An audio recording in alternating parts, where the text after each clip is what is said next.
My name is Mimi Bishop, and I am here on behalf of the Mississippi Humanities Council, and we are one of many proud sponsors of the Natchez Literary and Cinema Celebration. The council creates opportunities for Mississippians to engage with our history, culture, and literary giants through public engagement programs such as this one. And today, I have the honor to welcome and bring to stage our speaker of the hour, Dr. Erin Grayson Sapp. Dr. Sapp is a self-proclaimed accidental author who holds a PhD in interdisciplinary liberal arts in English and American history from Tulane University. She has served as scholar in residence for the Historic New Orleans Collection, where she has written for their magazine, delivered lectures on local athletics, and conducted extensive research on the Sugar Bowl and New Orleans Saints.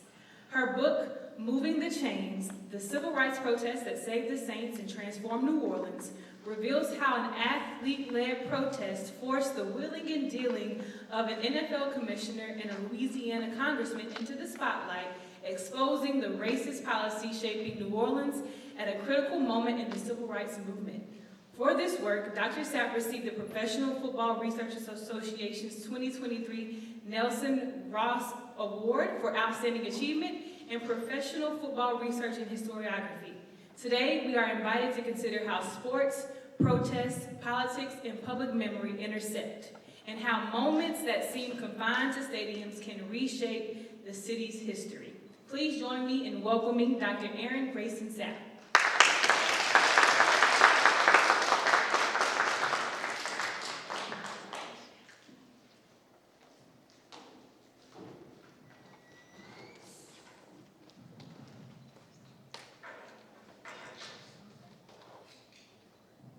I'm not doing a magic trick, I'm just trying to get this set up.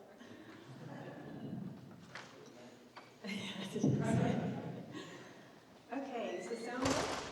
Perfect, thank you. Oh, should I move this one? It doesn't matter. Doesn't matter. Is that good? Yeah. Oh, perfect. Okay, great, thanks. Well, I know that many of you were here yesterday afternoon to hear James Miller's wonderful gun runner presentation when he talked about how authors at times need to be patient and simply wait for a book topic to gradually find the author. I cannot relate to any of that. When this book topic found me, it felt more like an ambush. As you heard, I consider myself an accidental author. I never thought I would be going down this path. I never intended to write a book. To loosely paraphrase Toni Morrison, what happened to me is there was a book that I thought needed to exist, but no one had written. I just went through some old sports pages and stumbled upon a headline that blew my mind. I was shocked to learn that a pro football league once boycotted the city of New Orleans. I had a lot of questions. How did this happen? What were the consequences? How has this story been lost? Why don't I know about this? And does it being lost to the extent that it is mean that it really had no lasting impact or legacy? So me being me, I scooped up all these questions and walked them into the archives, my happy place. And from there, I quickly realized two things. One, the story needed and deserved to be told, and two, given that half a century had passed and no one had done it yet, that would have to be my job. Now, whether I was the right person to take on this project is beyond debatable, but I dove in head first into what turned out to be a rabbit hole. In my early research days, every answer only led to more questions, and I developed a pretty unhealthy obsession with unpacking this mystery. And I can give you a little tour of that rabbit hole, starting with my first question: how did it happen? In the early 1960s, sports promoters in New Orleans were seeking a professional football team in either the NFL, the National Football League, or the younger American Football League, the AFL, neither of which had yet expanded into the American Southeast. Sports promoters in New Orleans were hosting exhibition games, preseason games, essentially as auditions to prove to the leagues that the city had the fan base needed to support its own pro club. And locals were setting attendance records at these games. So both leagues were plenty impressed, And as a result, the Big Easy landed an even bigger event, the 1965 AFL All-Star Game. Considering the number of fans who were already paying to see preseason games, which you know can often just be tryouts for roster cuts, there was reasonable expectations for a capacity crowd and a full Tulane Stadium, and I'm talking about old Tulane Stadium, 80,000 seat Sugar Bowl Stadium, for a postseason game showcasing the league's best players. It was also well known that the AFL owners meeting would be held in New Orleans the week of the All-Star Game, and expansion, adding a new city, a new team, was known to be an item on their agenda for discussion. So at the time the All-Stars were flying into New Orleans, many locals, quite justifiably, thought they might be just a week away from landing their own pro team. As soon as the players touched down at the airport, however, Black All-Stars ran into trouble. And it was a shock. I mean, some guys came in a little more skeptical than others, but these guys had been promised a big old picnic of a time in New Orleans, a full week-long celebration leading up to the game. Bring your wives and families. We're even having a golf tournament. Based on the promises of the promoters, these men never could have expected the treatment they received. Which is why, when the Kansas City Chiefs' Bobby Bell was told he would have to wait for a colored cab, his first thought was, why would I care what color a cab is painted? I just need to get downtown. Oh, got a little too fast. The Oakland Raiders' Clem Daniels was still struggling to process a blatant racial slur from inside the airport when he was refused taxi service by white cabbies out front. Daniels considered turning around and flying back home before even leaving the airport grounds. And indeed, for most of the Black All-Stars, their welcome to New Orleans was the experience of standing on the airport curb and watching available taxis pass them by. The Chiefs' Abner Haynes, for example, waited hours before a black cabbie appeared. And the Boston Patriots' Larry Guerin and Houston Antwine flew in late and were stranded completely until Buffalo's Billy Shaw drove out in his station wagon to rescue them and get them to their hotel. Now, as for the hotels, for half of the All-Stars, their destination was the famed old Roosevelt Hotel near the French Quarter. Inside the Roosevelt, Hall of Famer Bobby Bell, for one, was refused a table in the hotel's restaurant, even though he was an overnight guest with a room upstairs. Two more Hall of Famers, Willie Brown and Buck Buchanan, were told not to use the main elevator and were instead directed to a side elevator outside the main lobby. On the other hand, Black All-Stars like Art Powell, who were not given such instructions at check-in, were subject to verbal harassment inside the main elevator when they used it. Now, outside the hotel, Powell was able to successfully hail a white cabbie in his attempt to go to the famed Black-owned nightclub, the Dewdrop Inn. Only when they got to Central City, the driver refused to get within a dozen blocks of the nightclub, dropped Powell and his companions off nearly a mile from their destination, and left them to find the rest of their way on foot. Naturally, many of the All-Stars, both black and white, preferred to venture into the French Quarter. Again, at both hotels, black players had trouble getting taxi service, and once they got to the French Quarter, whatever way they could find, they endured verbal insults in the streets and were turned away from many nightclubs.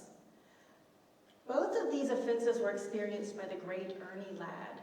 And this is notable because the big cat was 6 feet 9 inches tall and, according to my sources, 320 pounds. One of Ladd's former teammates saw this recently and told me that I was docking Ladd 20 pounds, that he was 6'9", 340. Well, card collectors might argue that I'm spotting him 5 for that season. In 1964, he was under 315. Whatever the truth is, it's safe to say Ladd was a big guy. Dick Westmoreland recalled walking around the French Quarter with Ladd and just being stunned at all the scrawny white guys who were bringing up to insult Ladd to his face. And it was Ladd who was turned away by one final nightclub's bouncer at gunpoint with the threat that the gun would be used if Ladd didn't leave. I know for a fact that many of the Black All-Stars made up their own minds independently not to stay and play, but I happen to know that it was on this group's walk back to the Roosevelt that they decided to walk out on the game. They got back to their rooms and essentially started a phone tree, calling other black players at both hotels who had their own stories of abuse and discrimination from just this very brief time they'd been in the city. This was the first day they arrived. The phone calls continued through the next morning, as did the abuses, such as when Ernie Morlick attempted to have breakfast near his hotel. He was first forced to move his coat from a hook that was too near a white woman's shawl. He was addressed by a racial slur, and it was ultimately made clear, announced, that he was unwelcome in the cafe. Now, this was after Warlick's attempt the previous night to go out on the town with two of his friends and teammates, Jack Kemp and Mike Stratton. Repeatedly, Kemp and Stratton strolled into a nightclub, and Warlick was stopped at the door and turned away.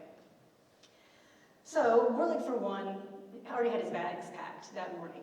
He was determined to leave the city when he got that phone call saying that all the black players were meeting at a suite in the Roosevelt Hotel, where they deliberated, took a vote, and ultimately concluded they would not play.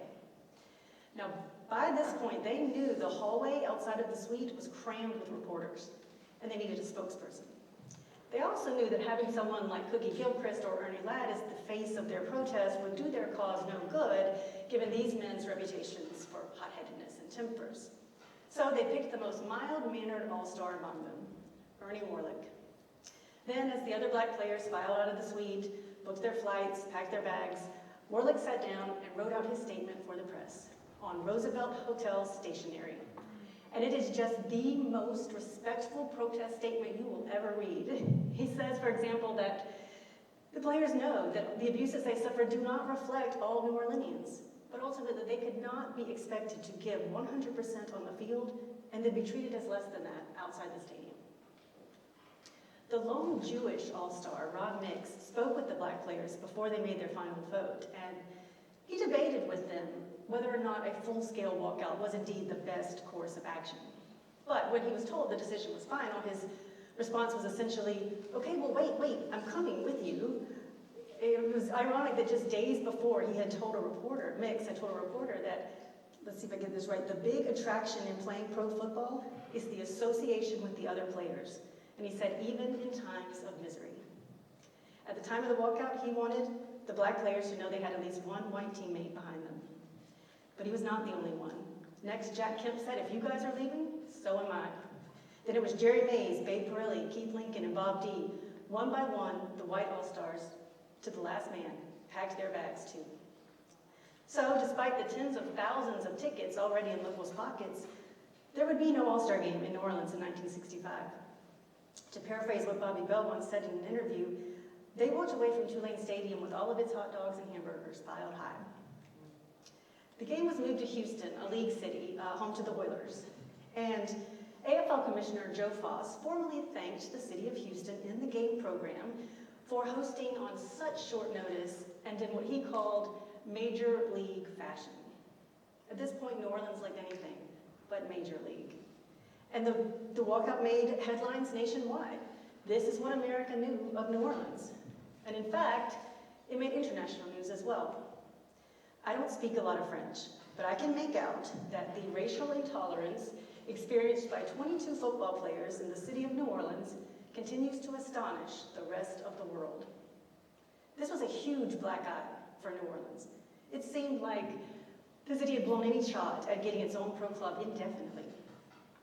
But the overwhelming reaction from white locals, and we're talking from your average guy writing a letter to the editor all the way to the mayor, Victor Skiro, was one of denial and defensiveness.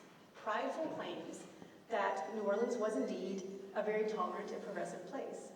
There was no apologetic response and certainly no calls for action or change. Well, I found this shocking. I was shocked because, as Dr. Kerner said yesterday, we historians can do some basic math, and in my case, very basic math. But here it is. This incredible shot is January 10th, 1965, the AFL All-Star Exodus. This is pro football leaving New Orleans.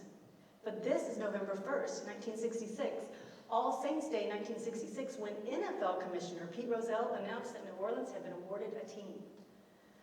This is pro football coming back to New Orleans in less than 2 years. The NFL is setting up shop in New Orleans. So at this point in my research, I'm wondering, okay, is that how the story got lost? Because there really was no consequence to the walkout. Did the NFL even think about this? Did they take the walkout into consideration? So at this point, I needed to know more about the expansion decision. And that led me to what is widely accepted as the Saints' origin story. Many of you probably know the story. In 1966, when the two leagues decided to merge, Pete Rozelle has a pretty hefty antitrust legislation passed in Congress to make the merger possible. Well, as luck would have it, two very powerful Louisiana congressmen, Hale Boggs and Russell Long, found the loopholes Roselle needed, and after a quid pro quo handshake on the steps of the Rotunda, Roselle had his merger, and New Orleans had the promise of a team. And tiny side note, America got its Super Bowl from this deal as well. New Orleanians are proud of this story.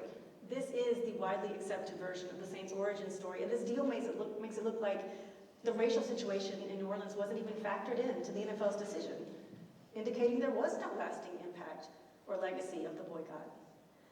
But what's left out of that popular version of the story is that between the time of the October 20th handshake and the November 1st awarding of a team to New Orleans, Pete Rozelle did a blitz inspection, and the city passed.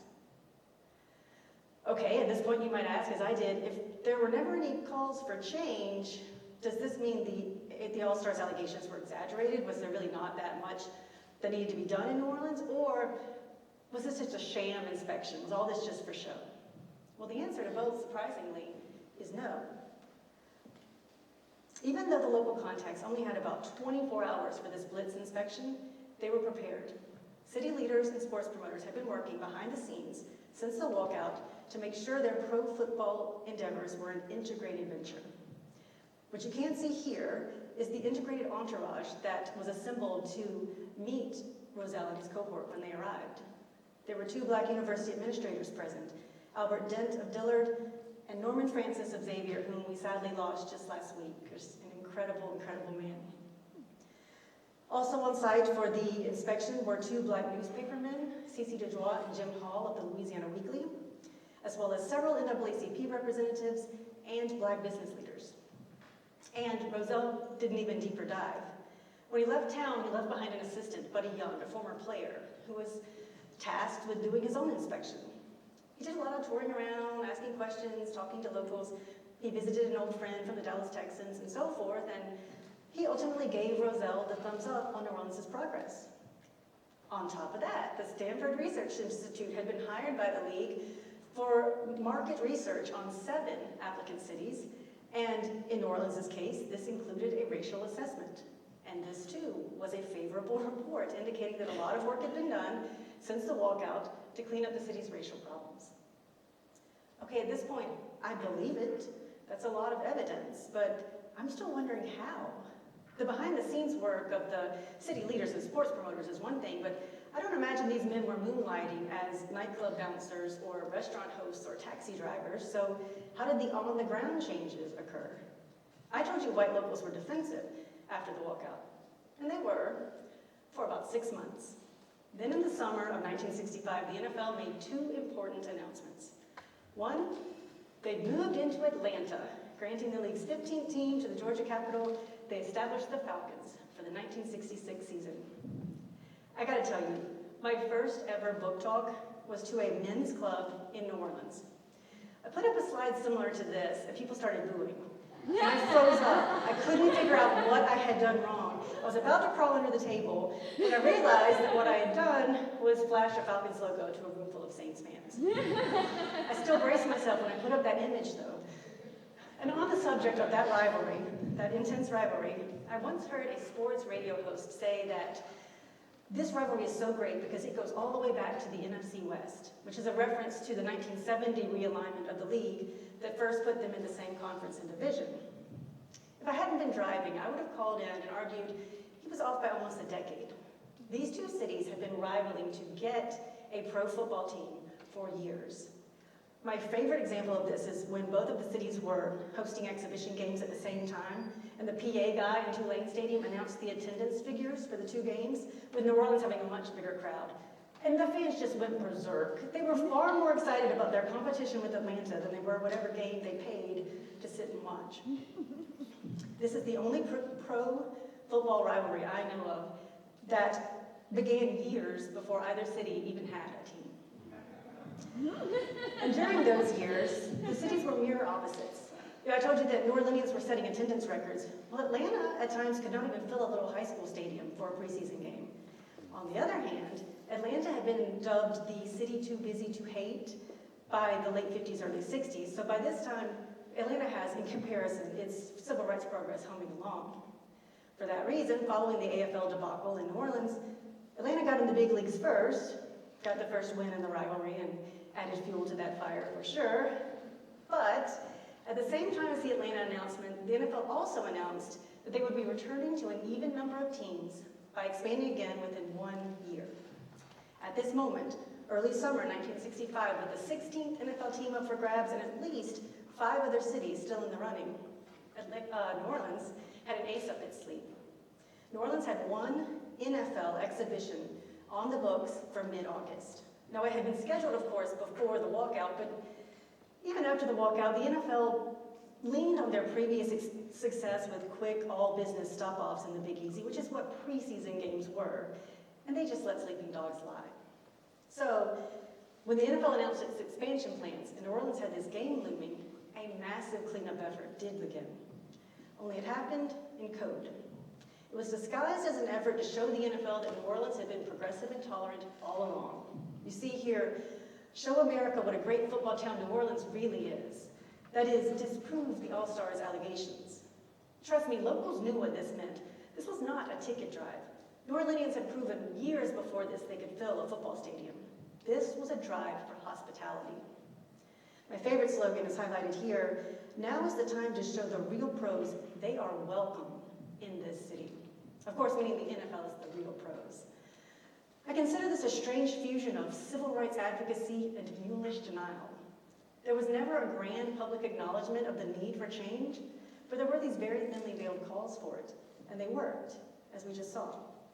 Locals really cling to the story of the backroom politics. I don't know, maybe that's just as a colorful New Orleanian vibe to it, but overwhelmingly, white locals never admit that change was needed or that it occurred. At this point, I'd like to read you a few quotes that stuck with me. The first is from former Saints head coach Sean Payton. In his 2010 book, he wrote, "League officials thought New Orleans wasn't big enough, or modern enough, or rich enough, but in 1966, NFL Commissioner Pete Rozelle needed something important from Congress." I'm putting that up just to reinforce this is what is popularly accepted as the Saints' origin story, and nowhere in that statement is there any acknowledgement of a racial component. The next quote is from a New York Times sports writer named William Wallace, who had covered the walkout and then kept his finger on the pulse of New Orleans from that time until the time the city was awarded the team. And at that point, he wrote, "The admission of New Orleans may be remembered as the way the NFL eased a political indebtedness, but that would be unfair. This city has been made ready for pro football." First, that is incredibly prophetic because that is exactly how the story is remembered. And secondly, it's what my research showed as well. The city was readied for pro football. The next quote is from All-Star Houston Antwine. He's speaking in an interview around the year 2000 when he says, "Right now, if you ask somebody, do you remember the AFL All-Star game that was supposed to be played in New Orleans? Nobody remembers what happened." That's a heavy statement that nobody remembers. The All-Stars put a lot on the line. This was a very early example of activism in American sports. They took a big risk. They put their very jobs on the line with no idea what the repercussions could be. And their monumental impact on New Orleans was just never fully brought to light. Antwine, like many of the All-Stars, is no longer with us, and I find it heartbreaking to think that he believed no one remembered what he and his teammates did. But I find it even more tragic to think that none of these brave athletes have even themselves known the full extent of what they set in motion in New Orleans. Because it's not that the story got lost over time. It was swept under the rug in real time and never celebrated. Well, as you can probably tell, when I got to this point in my research, I knew I had to tell their story. But, of course, it still didn't really make sense to me yet. Why was the walkout so effective? Why was this what New Orleans needed to spark rapid and massive progress and change after the city had been dragging its feet through a decade of the civil rights movement? To do the story justice, I had to go back. How did we get here? I went back to the early 1950s when New Orleans' Sugar Bowl game really began to feel the pinch of the national civil rights movement. More and more American schools were fielding black athletes and refusing to leave them behind on trips to the South, which had previously been quite commonplace. As a result, the segregation customs in New Orleans were forcing the Sugar Bowl committee to only pair all white Southern schools against each other. So the Sugar Bowl was in crisis. It was losing what was known to be its most important characteristic, which was its national flavor, its national significance.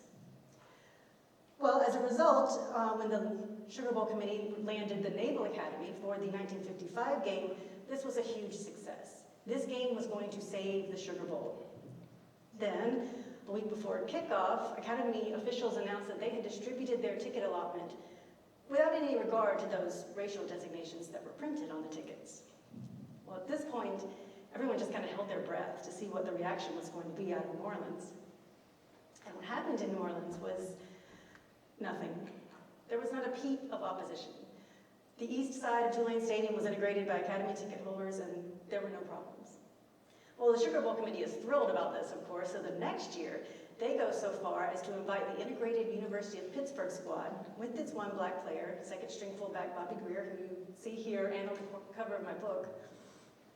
The Sugar Bowl Committee also printed the Panthers tickets without the racial designations that the Navy had ignored. They invited the integrated University of Pittsburgh marching band to perform at the game, and they announced that the press box would be integrated at Tulane Stadium on game day. Okay, this time, this is a lot of change taking place all at once, and there were riots, well, in Atlanta, over whether or not Georgia Tech would be allowed to play an integrated bowl game, but in New Orleans, folks were just happy to have an exciting matchup to look forward to again and to have the return of their game's national significance. The game went off without a hitch. This is January 1956. In February, The Nation magazine ran an article on the new New Orleans' chance for decency that read, in part, New Orleans, always a scarlet sister among southern cities, may yet become nursemaid to a stripling regional virtue. Okay, there's a lot packed into that statement. At this time, both locally and nationally, New Orleans was thought of as a little ahead of the rest of the South in racial matters. It was known to be full of blended neighborhoods and a general carefree attitude. It's the city that cared for God, right? It seemed like the least likely of the Southern sisters to make much of a fuss over anything, including integration. A big part of this, of course, as suggested in that Nation article, is the city's reputation for the indulgence of vices, a rather libertarian, hands-off approach to what other folks are doing, a general looking the other way in the presence of deviant behavior. Here, that's being cast in a redeeming light, and none of this is helping me figure out how we got to the walkout. But there's a flip side to this idea of a city that doesn't get too excited about things. A little before this Nation article came out, Time magazine called New Orleans the city of charming ruins. If you think about it, it arguably was and still is a very New Orleanian trait to want to guard and protect and preserve the city's unique heritage and customs and traditions, but at several points in the city's history, this has meant keeping New Orleans a specimen in a bottle. Certainly in the late 50s and early 60s, no politician or sports promoter or average guy on the street was going to gain a lot of popularity by calling for rapid or massive progress or change on any front.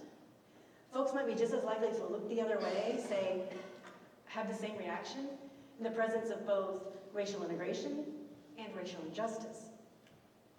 Throughout my research, I keep finding the tug of war between the two sides of that coin. I find that there's a very thin line between being the city that cared for God and being the city that forgot to care. A very clear pattern emerges at this point going forward in my research. No one wants to be the force behind too much change too quickly. But when integration is introduced, it's largely taken in stride by locals. So what you get is piecemeal integration, just a chipping away at segregation for nearly a decade, but always shy of big, sweeping, citywide calls for change. We see this in the early 60s when local promoters start bringing in those professional preseason games I told you about. These had to appear fully integrated at face value. But different promoters always tried to put in some sort of safeguard to try to minimize the amount of actual integration that takes place. For example, in 1962, at an AFL clash in City Park, block seating was attempted, meaning there were no racial designations printed on the tickets, but an individual was issued a pass to a certain section of the stadium based on his or her race at the box office. Well, this scheme fell apart because the game was such an overwhelming sellout that the stadium was filled beyond capacity, and folks were just sitting or standing or squatting wherever they could find a few inches of space, and real thorough integration took place, and there were no problems. Likewise, in 1963, there was an NFL doubleheader of exhibition games at Tulane Stadium. In this case, the safeguard was a long group ticket drive designed to allow folks to essentially self-zone by buying up big blocks of seats for groups before any individual tickets went on sale. Well, these safeguards crumbled when everyone found themselves crammed together underneath the stands and ankle-deep in rainwater during a flash flood that took place between games 1 and 2 of the doubleheader. Again, despite the fears of the promoters, including the father of the Saints, David Dixon, who was absolutely panicking, real thorough integration took place and there were no problems. We can also talk about this trend in non-sports related examples, as with school integration. 3 days after 2 elementary schools integrated in 1960, there were mass riots in the streets, followed by daily protests outside the integrated schools. But interestingly, on the first day of integration, there was minimal resistance. In fact, that afternoon, the school board president announced that New Orleans had accepted the change and the worst was over. The next night, however, 2 state politicians, 2 state legislators from northern Louisiana, and talking 300 miles north of New Orleans, swooped into town, held a rally, and incited, actually scheduled the riots for the next day. And many of these rioters were quite young and happy to have an authority figure give them the assignment of civil disobedience. This was not an organic occurrence in New Orleans, but something orchestrated from the outside. And the daily protests outside the integrated schools, while they were making international news, were in fact being carried out by a very small number of individuals. The problem was, of course, that the overwhelming majority of New Orleanians remained quiet about it. We're looking the other way. Again, we see that when change is introduced, it's largely taken in stride, but then we see the flip side, and these demonstrations were also tolerated. The most notable example of this trend was after President Johnson signed the Civil Rights Act of 1964, desegregating, among other things, hotels, restaurants, and transportation. In New Orleans, there was very little pushback. The problem was, of course, there was very little push forward. Much of the city was patting itself on the back for the lack of violence and demonstrations, when in actuality, very little change had occurred, especially in your more traditional touristy areas of town, which is exactly where the All-Stars would find themselves 6 months later. This is how we got to the walkout. As one All-Star said quite brilliantly as he was exiting the city, New Orleans had a false sense of full integration. For a city that hadn't felt like it was experiencing aggressive, widespread resistance to civil rights progress, this was a wake-up call as to how much change still needed to take place. I also believe that's why it worked. I think the walkout was so effective and change happened so quickly because the biggest hurdle had been a general fear of speaking out too loudly for too much change too quickly in a place where change is often taboo. The walkout gave locals a popular cause to rally behind, a shared reason to openly promote change. And did they ever? Locals didn't just clean house until they got their team. The team remained this unifying force across the city. And racial integration was key as the club was built. All the way from your volunteer cheer squad, through the equipment room, the scouting crew, and the public relations department, the Saints Club was integrated. In fact, it was integrated all the way to the ownership level. New Orleans became the first pro football team to have black ownership when CeCe DeJoie and Norman Francis were brought on as minority share investors. Likewise, because of the very equal opportunity nature of how the club was built, the first majority share owner, John Meekum Jr., was given an award originally designed to honor Dodgers GM Branch Rickey for his role in integrating Major League Baseball with Jackie Robinson. And all of this work could not have been more poetically capped off than by the first regular season play in Saints history when John Gilliam returned the opening kickoff for a touchdown against the Rams. Then Councilman, later Mayor Moon Landry was at that game, and after this play, he just sat in awe of the tens of thousands of black and white New Orleanians all intermingled, all cheering wildly for a black football player whose home turf was Tulane Stadium. And he thought, it wasn't long ago at all that this would have been unthinkable. And the Saints were immediately folded into the New Orleanian identity, along with Mardi Gras, jazz, and red beans and rice. Old boundaries of race, class, politics, generation were blurred. And the idea of us versus them started to look a lot more like this. And again, in the spirit of embracing the traditions that define New Orleans, the city really made the team their own. Halftime shows featured renowned local musicians like Pete Fountain and Al Hurt, but also the city's big brass bands like Eureka and Olympian, as well as dancers from the local African-American social aid and pleasure clubs. From day one, New Orleanians did pro football as New Orleanians.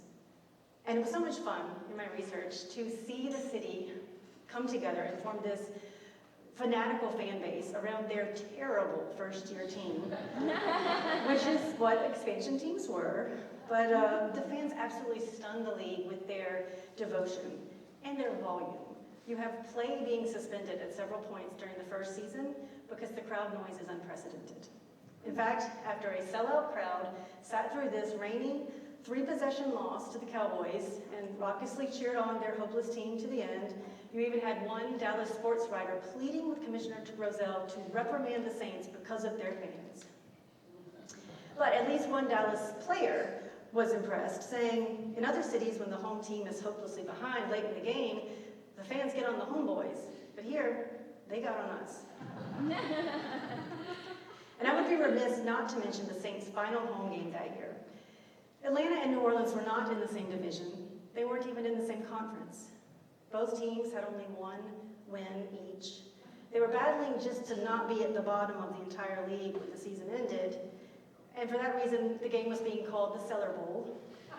And you still had an absolute capacity, standing room only crowd, meaning thousands of people paid to stand up, elbow to elbow for 3 hours to watch these two one-win teams play each other. And if you know anything about Saints fans, you know they maintain that level of fanaticism about this rivalry and the team in general, no matter how poorly the Saints are playing.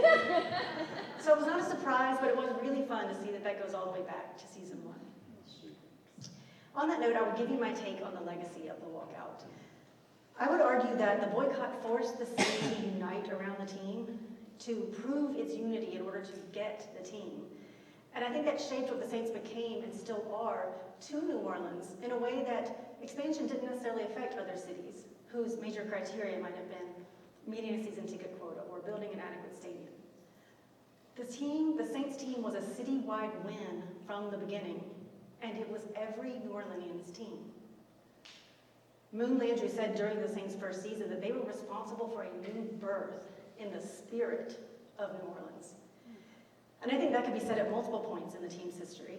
I certainly think it was true in 1967. And as someone who was in the Superdome when it reopened after Hurricane Katrina, I saw the city brought back to life in one evening, if not one moment, of Saints football. I think it would be hard to argue against repeating Landry's sentiment about that night. And I've been making the argument for a while before I remembered that the statue commemorating Steve Gleason's blocked punt that night expresses the same sentiment, being titled Rebirth. And I would say that is quite a legacy. Many of the All-Stars signed their cards for another historian I know, and many included the sentence, "I was a proud member of the AFL All-Star Game boycott, January 10th, 1965.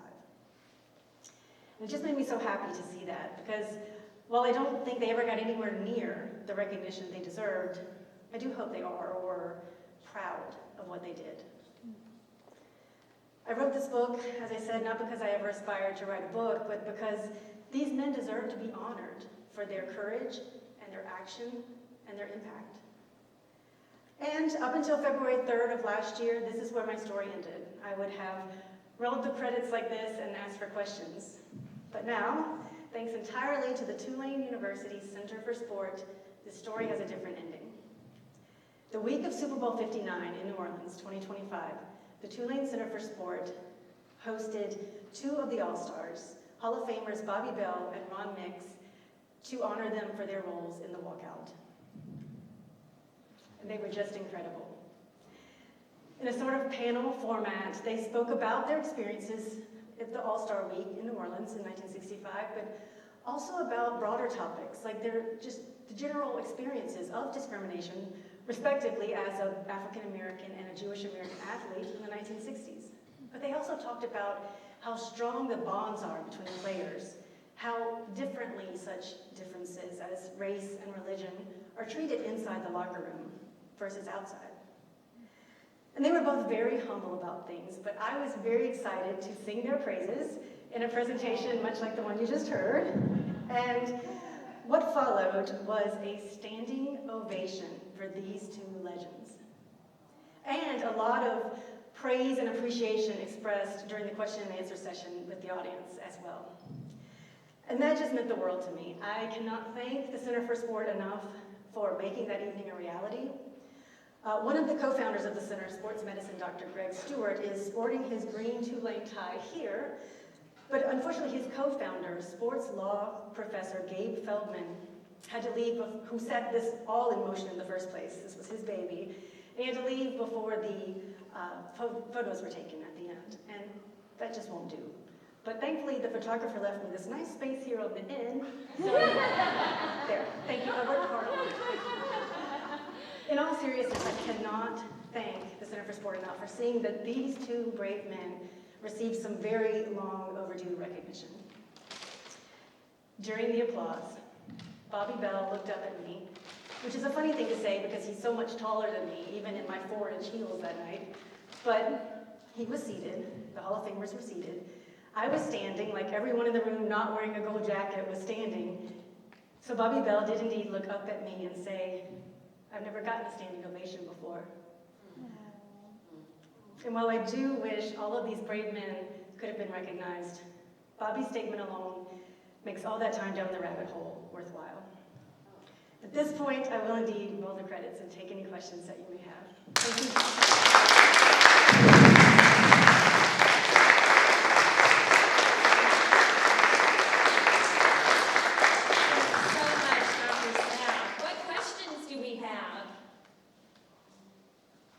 She covered everything? Y'all have no questions?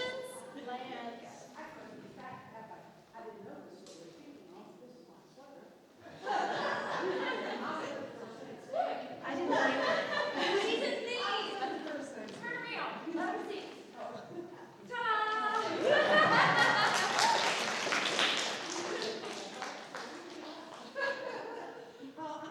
I had read, and this is just a question, that the reason why it was at Tulane at the stadium was because it was a Jewish school that, as far as integration goes, and so there was, they were willing to say, yes, we can sell tickets to the blacks and to the whites, and nowhere else could they find, like, would they say, we're going to build a stadium for you or do that, and that was, I don't know why I'm nervous, but that was one reason why it was done at Tulane, and it was known, I'd heard, it was known for the first stadium in the South that allowed like black ownership, co-owners, and blacks to stand in line and buy the tickets.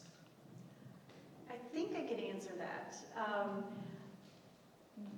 I do know that Tulane, the Board of Administrators, when segregation was, on its way out, they were very eager to integrate the school, but there was a clause in 2 of the endowments that really funded so much of the university that they were afraid of lawsuits from the family members of the donors of these endowments. So they were trying to find a legal way around it, but that's what they were worried about. That's why they were sort of stalling on integration, because they had that fear. As far as the stadium goes, Tulane, the law hadn't been taken down yet for integrated stadia, and the Tulane stuff wasn't settled, but the Tulane Board of Administrators realized, and this is, I think, which Long was it? Not Huey, Earl Long, had run into David Dixon on the road one day and told him, "I know you're trying to work on this football stuff. Tulane Stadium, that's private property. You can do whatever the hell you want." Excuse me, that's the direct quote. So Tulane Board of Administration, they bought into it. They said, yes, we can. And we're not having to fight a popular state law, which would not be good PR. This is a simple step we can take legally and easily and with very little fanfare, but it's a step we can take, and they were eager to take it because they did. The university was eager to integrate. It was very complicated, of course.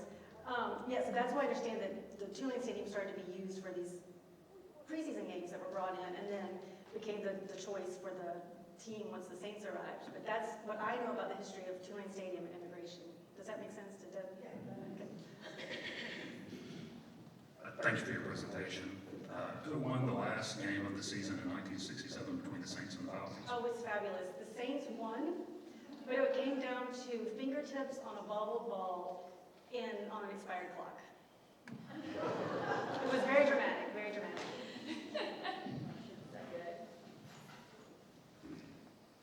I don't have a question, but I have a football experience that was quite different from New Orleans. It was between Alabama and LSU in Baton Rouge. It was the fall of '72, and my parents and I got tickets to the game. LSU players were still all white. Alabama had one black football player.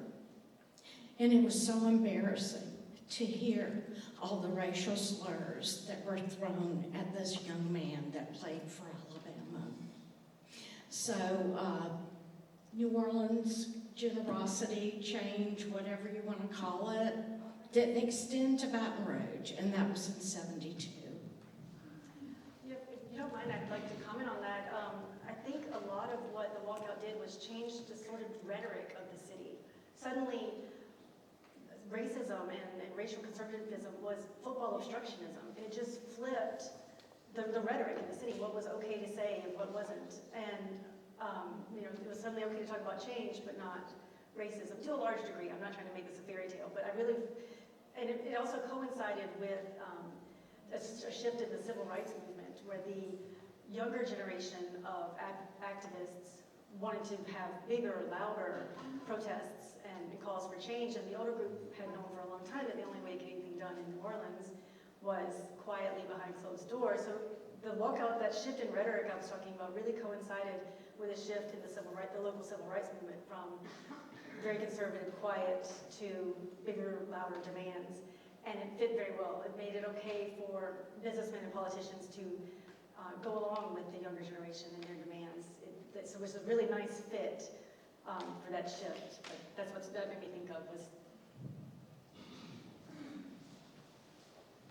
Amazing, wonderful presentation. And true.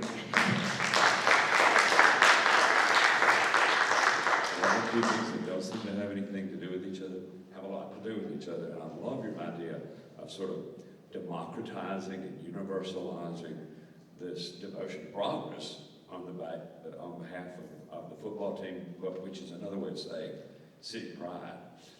As it happens, because of to do with hockey and the Olympics the other day, I read an article this week that was about politics and conservative, liberal, Democrat, Republican, and they compared in the article the NHL, which is very, very, very conservative politically, National Baseball, which is pretty conservative, the NFL, which means liberal, and had Bad Bunny recently, and of course the NBA somewhat more so.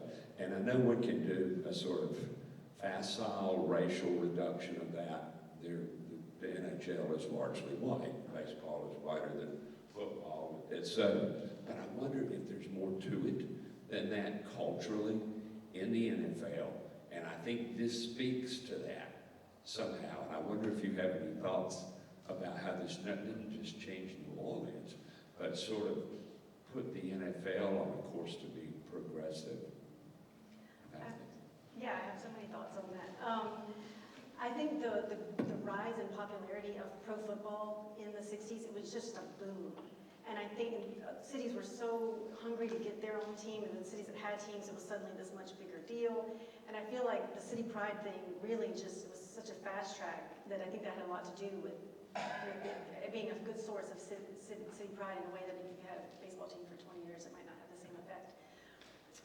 But as far as the NFL and the AFL, it was interesting to me how they had sort of different approaches to civil rights, to paint it broadly.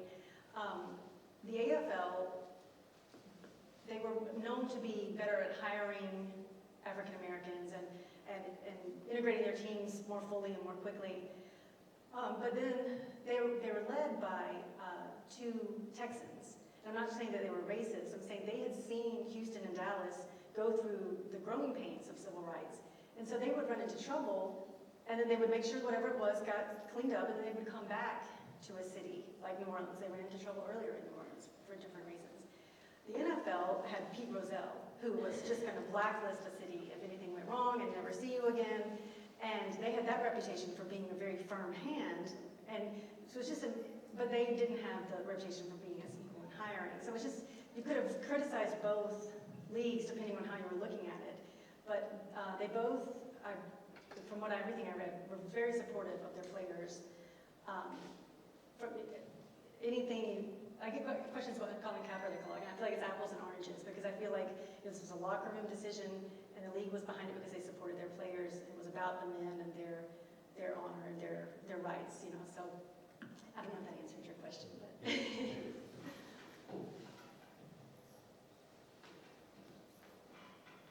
Erin, thank you so much for your presentation. It was excellent, and I really applaud you for your foresight, ability to just be persistent and to just dig into the truth of this and bring this story to light. My question to you is very simple. In the end, you showed Bell and also Mix, but did you get an opportunity to either speak with or research or study any of the other players who were part of the World Cup? I was very lucky that the historian that had assigned football cards, he has done so much work on AFL history. He's interviewed so many of these guys. So I was lucky that already existed. I did not speak with many of the All-Stars during the course of my work, but I do have one happy update to this. In, October of last year, I was contacted by a group in Buffalo who they wanted to honor their 1964-1965 AFL champion teams, the Buffalo Bills, and when they've got the group of veterans together that were still living, the players, they all talked about this.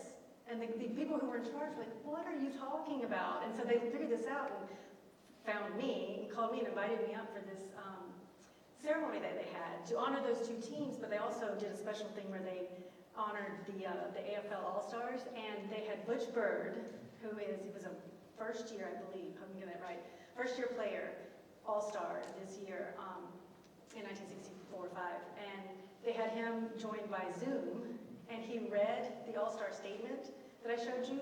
He read that for us over Zoom, and it was just such a special moment. And so he has been honored as well, so that makes 3. But yeah, that was just incredible to me because there's so few of them are still around, and that's one thing while I was working on it. It took me many years, and it was so tragic to see how many of them we lost during the course of it. So, and there are some that we wanted to bring in that weren't getting enough help, and so yeah, it sadly we haven't been able to reach as many as we wanted to, but at least it was fun that we had, of course, this in person, and then got to do some honor for Butch Bird over Zoom. Congrats, it's great work. What's that? Congrats on the Oh, good work. thank you. Anyone else? Anyone else? Bueller? Okay. Dr. Erin, Grayson, Sapp, everyone. Phenomenal presentation. Her book is for sale outside. Make sure you stop by and purchase a copy. She will be signing books at 5 o'clock at our author signing table, though you might could grab her right now if you're quick.